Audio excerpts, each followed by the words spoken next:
இன்று ஆடி அமாவாசை. இந்த நாள் அமாவாசைகளிலேயே மிகவும் சிறப்பு வாய்ந்த நாளாக கருதப்படுகிறது. இந்த நாளில் முன்னோர்களுக்கு தர்ப்பணம் கொடுப்பது பித்ரு தோஷங்களை நீக்கும் என்பது நம்பிக்கை. இந்த நாளில் செய்யப்படும் தான தர்மங்கள் மிகவும் புண்ணிய பலன்களை தரும். அன்னதானம் செய்வது, ஏழைகளுக்கு உதவுவது போன்ற தான தர்மங்கள் செய்வதன் மூலம் அதிக புண்ணியம் கிடைக்கும்.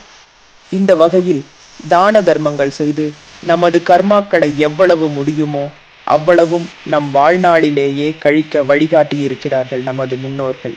அந்த வழியில் இன்று ஆடி அமாவாசை நாளில் கோவை அன்னதான அறக்கட்டளையின் மூலமாக காலையும் மதியமும் ஏழை எளியவர்க்கு உணவு, உடை மற்றும் குடிநீர் வழங்கப்பட்டது. இந்த புண்ணிய காரியத்தில் தங்களையும் இணைத்துக் கொண்டு தொண்டாற்றிய அனைத்து நல்லுள்ளங்களுக்கும் மற்றும் பொருளுதவி தந்து சிறப்பித்த கொடை உள்ளங்களுக்கும் சிரம் தாழ்ந்த நன்றிகளை தெரிவித்துக் கொள்கிறோம்.